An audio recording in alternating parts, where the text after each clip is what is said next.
আমার স্বামী আমাকে বিয়ে করেছে তার বাবার মন রক্ষার্থে, কিন্তু আমাকে তার পছন্দ না। এটা আমি বিয়ের আগে জানতাম না। আমার স্বামী বাসায় একটা কাজের মেয়ে ছিল। আমার স্বামী আমার হাতের চা খেত না। সব সময় কাজের মেয়ের হাতে তৈরি করা চা খেত। আমি মনে মনে চিন্তা করলাম, আমার স্বামী কাজের মেয়ের হাতে তৈরি করা চা খেতে চাই কেন? আমিও তো ভালো করে চা বানাতে পারি। একদিন আমার স্বামী রুমে গিয়ে যা দেখলাম তা দেখে আমি জ্ঞান হারিয়ে ফেললাম। মূল বিষয়টা তাহলে বলি, আমায় একটা কাজ দেবেন। আমি সব কাজ করতে পারবো, আর আমায় বেতনও কম দিবেন। মেয়েটার মুখ দেখে মনে হয় 23 দিন পেটে কিছু যায়নি। বয়স খুব বেশি হলেও বাক্সের কাছাকাছি হবে। বাইরে জ্বরও হচ্ছে খুব, মাঝে মাঝে বাস করছে। চেহারা হালকা শুকনো মনে হলেও লাবণ্যতা হারিয়ে যায়নি। মেয়েটি দেখতে অনেক সুন্দর, চেহারায় একটা মায়া আছে। মোল্লাবাড়ির বরকতির সেই মায়া থেকে রক্ষা পেলেন না। তার মনে মেয়েটার জন্য অদ্ভুত একটা অনুভূতি জন্ম হয়। তিনি বললেন, তুমি কি রান্না করতে পারো? জি, পারি। ঠিক আছে, আমার ছেলের বিয়ে, রান্নার জন্য লোক নেওয়া হয়েছে। তুমি তাদের হাতে হাতে সাহায্য করবে, পাশাপাশি অন্যান্য যে কাজগুলো রয়েছে সেগুলো করবে। কিন্তু বিয়ের অনুষ্ঠান শেষ হলে তোমায় চলে যেতে হবে না, তুমি আমাদের বাড়িতেই কাজ করবে। জি, তাহলে ভিতরে গিয়ে কাজে লেগে পড়। আর হ্যাঁ, আগে মাথা ভালো করে মুছে কিছু খেয়ে নাও। মেয়েটা চোখে বাড়ির বরকতির দিকে তাকাল, যেন অশেষ কৃতজ্ঞতা প্রকাশের প্রতীক স্বরূপ। এখনই তার চোখ থেকে জল গড়িয়ে পড়বে। বাড়ির বট করতে বললেন, আমি বাড়ির কাউকে ডাক দিচ্ছি, সে তোমাকে ভিতরে নিয়ে গিয়ে সব বুঝিয়ে দেবে। বরকতির ডাক শুনে বাড়ির ভিতর থেকে একটা মেয়ে বেরিয়ে এলো। বয়স খুব বেশি হলে 18-19 হবে। পরনের পোশাক বেশ দামি, গলায় স্বর্ণের অলংকার পরা।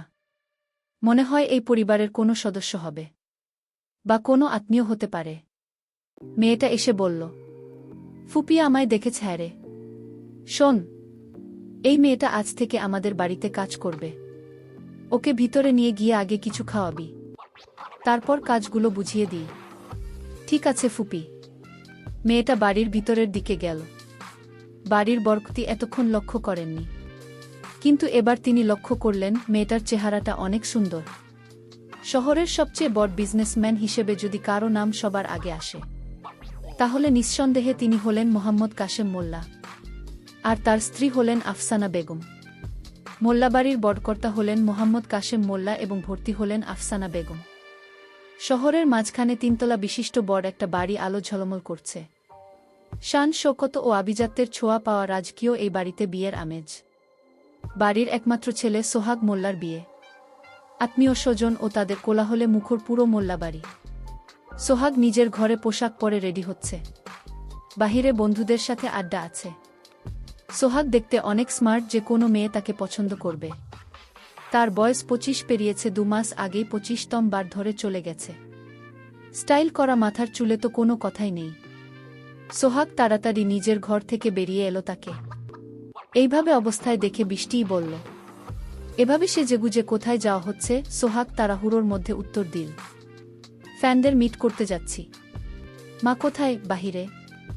ওকে, বাই। বৃষ্টির সোহাগের নিজের বোন, কিন্তু সে মেয়ে হওয়ায় বাবা মায়ের কাছে খুব একটা গুরুত্ব পায়নি। বৃষ্টির বিয়ে হয়েছে 2 বছর হলো। সোহাগের মা আফসানা বেগম মানে বাড়ির বরকতি বাইরে বসে আছেন। বাড়ির বাইরে বসার একটা জায়গা রয়েছে, তিনি সেখানেই রয়েছেন। সোহাগ দিয়ে তাকে পিছন থেকে জড়িয়ে ধরে বলল, মা আমি একটু ফ্যানদের মিট করতে যাচ্ছি, আর 2 দিন পর তোমার বিয়ে। আজ আবার কিসের ফ্রেন্ড? সবাই তো এখানেই রয়েছে। মা ওরা বিদেশ থেকে আসছে, ওদের মৃত্যু করতেই হবে। তাছাড়া কোম্পানির একটা ডিলও রয়েছে। বা ছেলে শুধু কোম্পানি নিয়ে থাকো। আমি কিন্তু স্পষ্ট বলে দিচ্ছি, সোহাগ বিয়ের পর অবন্তীকে সময় দিতে হবে। ওহ মা, তুমিও না? যাও, কিন্তু সাবধানে। সোহাগ গাড়ি নিয়ে বেরিয়ে গেল। আফসানা বেগম বসে থাকলেন। তিনি একাই রয়েছেন। এমনিতেই তিনি একা সময় কাটাতে বেশি পছন্দ করেন। বাড়ির কর্তা কাশেম মোল্লা এখন অফিসে রয়েছেন। জরুরি একটা মিটিং অ্যাটেন্ড করেছেন তিনি। কাশেম মোল্লা নিজের পরিবারকে ভালোবাসেন, কিন্তু তিনি বিজনেসের পিছনে অধিক সময় ব্যয় করেন। সোহাগ ও তার মতোই হয়েছে। শ্রাবণ মাস, তাই সারাদিন মেঘলা আকাশ এবং ঝিরঝিরে বৃষ্টি নিয়ে কাটে। মাঝখানে আকাশ ভেঙে ঢল নামে, সাথে বিদ্যুৎ চমকানোর কানে তালা লাগার শব্দ। সোহাগের বাড়ি ফিরতে ফিরতে রাত হয়ে গেল। রাতে খাওয়া দাওয়া করবে না, কারণ বন্ধুদের সাথে ছিল। টুকিটাকি খাওয়া দাওয়া হয়েছে, রাতে কিছু কাজ করতে হবে। তাই সে দিয়াকে বলল কেউ যেন তার ঘরে 1 কাপ কফি পাঠিয়ে দেয়। দিয়া সোহাগের মামাতো বোন, অনার্স ফার্স্ট ইয়ারে পড়ে। ঘরে ঢুকতেই সোহাগের ফোনটা বেজে উঠল। সে ফোন রিসিভ করে কানে কথা বলতে বলতে এমন সময় হঠাৎ কফি হাতে মেয়েটাকে দেখে সোহাগ চমকে ওঠে। মেয়েটা কফি কাপ হাতে সোহাগের ঘরে ঢোকে। সোহাগ মেয়েটার দিকে তাকিয়ে থমকে যায়। এই মেয়েকে তো আমি আগে কখনো দেখিনি। মেয়েটা তো খুব সুন্দর।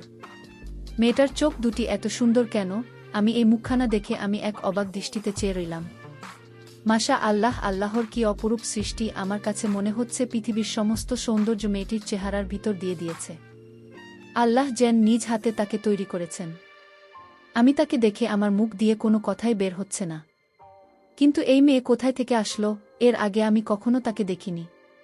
কে এই মেয়ে? ভাইজান, কফি ঠান্ডা হয়ে যাবে, দরুন কফি খান। আমি তার হাত থেকে কফিটা নিলাম এবং কফিটা খেয়ে নিলাম। অনেক স্বাদ হয়েছে কফি, তুমি তো দেখি ভালো কফি তৈরি করতে পারো। সোহাগ তার মাকে ডাক দিয়ে বললেন, মা, এই মেয়েটিকে আমি তো এর আগেই মেয়েকে দেখিনি। বাবা, এই মেয়েটি একটি অচেনা মেয়ে। তার পরিচয় সম্পর্কে আমরা কিছুই জানি না। একদিন হঠাৎ করে আমাদের বাসায় ঢুকে বলতেছে আমাকে একটা কাজ দেবেন, আমি সব কাজ করতে পারবো। মেয়েটির কথায় এবং তার অসহায় দেখে আমরা তাকে বাড়ির কাজের মেয়ে হিসেবে স্থান দিয়েছি। মা, তুমি খুব ভালো করছো এই মেয়েটিকে জায়গা দিয়ে। ঠিক আছে বাবা, তুমি এখন চলো, তোমার জন্য সবাই ওয়ার্ড করতেছে। তুমি এখনই বসে যেতে হবে। ঠিক আছে মা, আমি রেডি হচ্ছি, তোমরা ওদের বলে দাও, তারপর আমি বিয়ে করে ফেলি। একদিন কাজের মেয়েটি বলল, ভাইজান, ভাবি অনেক সুন্দর, আপনি যেমন ভাবেও তেমন আপনাদের দুজনকে খুব সুন্দর মানিয়েছে। কি বলছো তুমি? তুমি কি জানো এই বিয়েতে আমি রাজি ছিলাম না, শুধু আমার বাবার কথায় আমি রাজি হয়েছি। বাবার খুব ইচ্ছে ছিল তাকে বুক করে আনার, বাবার দিকে তাকিয়ে আমি বিয়ে করেছি। আচ্ছা, তোমাকে একটা কথা বলি, তোমার বাসা কোথায়? তোমার মা বাবা ভাই বোন তারা কোথায়? ভাইজান, আমি কিছুই জানি না। আমার ছোটবেলা থেকে বড় হয়েছি একটা অনাথ আশ্রমে। আমার জন্মের পর আমার মা বাবা কাউকে দেখিনি।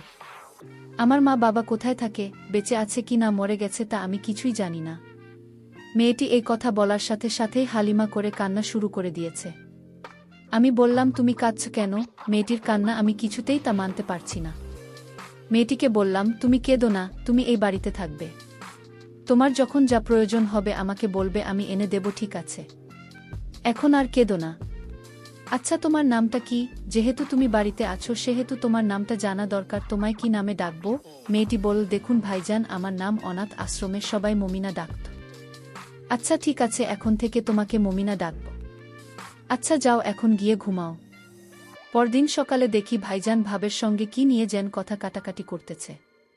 আমি আড়াল থেকে শুনতে তাদের সব কথা শুনছিলাম। সোহাগ ভাইয়া বলছে, আমি তোমাকে বিয়ে করতে চাইনি। তোমার বাবা আর আমার বাবা আমাদের দিয়ে দিয়েছে। তুমি এসব কি বলছো? তার মানে তুমি আমায় পছন্দ করে বিয়ে করনি? না, আমি তোমাকে পছন্দ করে বিয়ে করিনি। আমার বাবার কারণে আমি তোমাকে বিয়ে করেছি। তাহলে তুমি আমায় বিয়ে করলে কেন? এখন আমার কি হবে, তোমার কি হবে তা আমি কিছুই জানি না। আমি ঘুমাতে গেলাম। এই বলে সোহাগ ভাইয়া তার রুমে ঘুমাতে গেল। আর ভাবি তার রুমে একা একা বসে কান্না করছে। আমি ভাবিকে জিজ্ঞেস করলাম, ভাবি তুমি কাঁদছো কেন? আর বলিস না তো, সোহাগ ভাই নাকি আমায় পছন্দ করে বিয়ে করেনি, বিয়ে করেছে তার বাবার জবরদস্তিতে। এখন আমি এই বাড়িতে থেকে কি করব, যেখানে আমার স্বামীর মর্যাদা পাব না? উঠতে বসতে নানা কথা বলবে, তা আমি কিছুতেই সহ্য করতে পারব না। মমিনা, এখন আমি কি করব? ভাবি, আপনি কোনো চিন্তা করবেন না, সব ঠিক হইয়া যাইব। সোহাগের দাঁত দিল, মমিনা তুমি আমার জন্য 1 কাপ চা বানিয়ে নিয়ে আসো। ঠিক আছে ভাবি, আমি চাই, ভাইজান চা বানিয়ে নিতে বলছে। ঠিক আছে যাও। নিজের বুকে রেখে কাজের মেয়েকে বলছে চা বানিয়ে নেওয়ার জন্য। হায়রে কপাল! কাজের মেয়েটি সোহাগের ঘরে চা নিয়ে গেল। ধন্যবাদ বস। এখানে মমিনা, তুমি জানো তুমি কতটা সুন্দর, তোমাকে আল্লাহ যেন তোমায় নিয়ে হাতে তৈরি করেছে। কি যে বলেন ভাইজান, আমাকে কি ভাবে কত সুন্দর? দূরের কথা বলো না, ওকে আমার ভালো লাগে না। ভাইজান, আমি যাই করি যাই বা আর কিছুক্ষণ বস।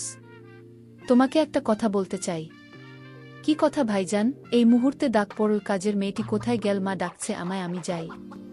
ঠিক আছে। এদিকে তার বিয়ে করা স্ত্রী বলল, আপনি নাস্তা করবেন না? নাস্তা করতে আসেন। সোহাগ তার উত্তরে বলল, আমার খিদে নেই, তুমি খেয়ে নাও। এই কথা বলে সোহাগ ঘর থেকে বের হয়ে গেল। আমার স্ত্রী মায়ের কাছে গিয়ে নালিশ করে বলল, আপনার ছেলে আমার কোনো কথাই শোনে না, এমনকি আমার সাথে সময় ব্যয় না। কি বলছো বোমা? এ কথা তুমি আমায় আরও আগে বলনি কেন? আজ বাড়িতে আসুক।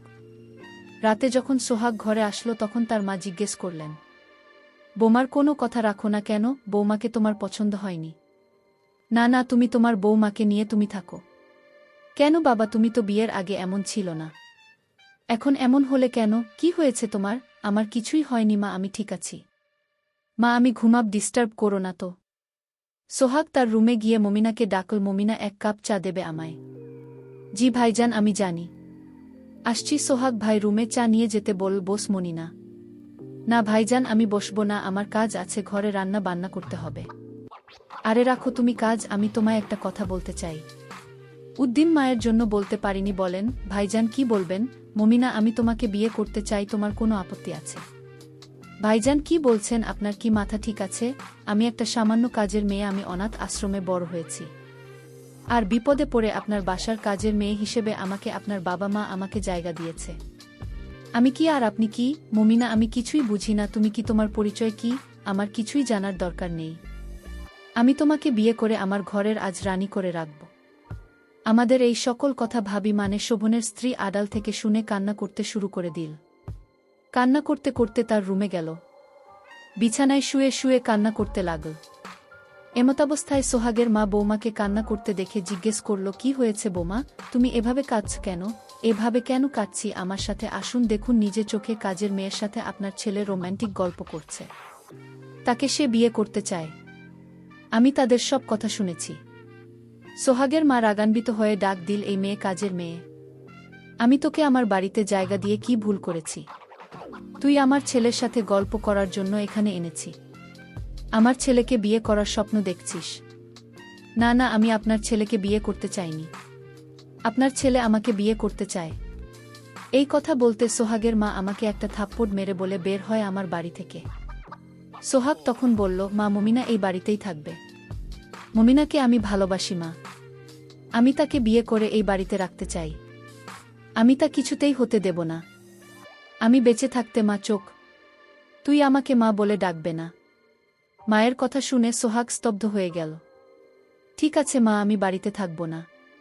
মমিনা বল, ভাইজান, আমার জন্য আপনি বাড়িতে থাকবেন না কেন? আপনি থাকেন, আমি বাড়ি থেকে চলে যাচ্ছি। না আমি না, তুমি থাকো। এই বলে সোহাগ চলে গেল। এদিন সোহাগ রাতে বাড়িতে ফেরেনি। মা তার বোমার রুমে গিয়ে বলল, সোহাগ আসছে না মা? সোহাগ তো এখনো ফেরেনি। মমিনাকে ডাক দিয়ে বলল, সোহাগ কোথায়? আমি তো জানি না মা। পরের দিন সকালে লোকে বলাবলি করতে লাগল, এটাকে মাটিতে পড়ে রইল। কাছে গিয়ে দেখে, হায় হায়, তাতে মোল্লার ছেলে সোহাগ। ও এভাবে মাটিতে পড়ে রইল কেন? কাছে গিয়ে দেখেন সোহাগ দুনিয়াতে নেই, মহিলা পড়ে রয়েছে, আর তার হাতের মুঠোতে একটা চিঠি দেখতে পেল। লোকজন সোহাগকে নিয়ে বাড়ির সামনে রাখল। সোহাগের মা কোথায়? আপনি, আপনার ছেলে ময়রা গেছে। সোহাগের মা দূরে এসে সোহাগের মুখটা দেখে মা জ্ঞান হারিয়ে ফেল। একটা লোক বলল, উনার স্ত্রী কোথায়? ওনাকে ডাক দেন তো। সোহাগের স্ত্রী কান্না করতে করতে আসলো। লোকটি তার হাতে চিঠি দিয়ে বলল, মৃত অবস্থায় তার হাতে আমরা এই চিঠি পেলাম। চিঠিটা খুলে দেখল, চিঠিতে লেখা, মা, আমাকে ক্ষমা করে দিও, আমি তোমাকে কষ্ট দিতে চাইনি। আর আমি যেদিন কাজের মেয়েটিকে দেখেছিলাম সেদিন থেকেই ভেবেছিলাম তাকে আমার করে নেব, কিন্তু তা আমার কপালে নেই। মা, তোমার কাছে একটা অনুরোধ, মমিনাকে একটা ভালো ছেলে দেখে বিয়ে দিয়ে দিন, তাহলে আমার আত্মা শান্তি পাবে। মায়ের জ্ঞান ফিরতেই তার স্ত্রী মায়ের হাতে চিঠিটা ধরিয়ে দিল। মা চিঠিটা পড়ে কান্না করতে করতে বলল, বাবা, তুই আমার উপর অভিমান করে চলে গেলে। প্রিয় দর্শক বন্ধুরা, তোমাদের সকলের উদ্দেশ্য করে বলতে চাই, তোমরা সোহাগের মতো এমন কাজ করবে না। ভালোবাসার জন্য এভাবে নিজেকে শেষ করতে নেই, তাহলে আখেরাত এবং দুনিয়া দুটোই হারাবে।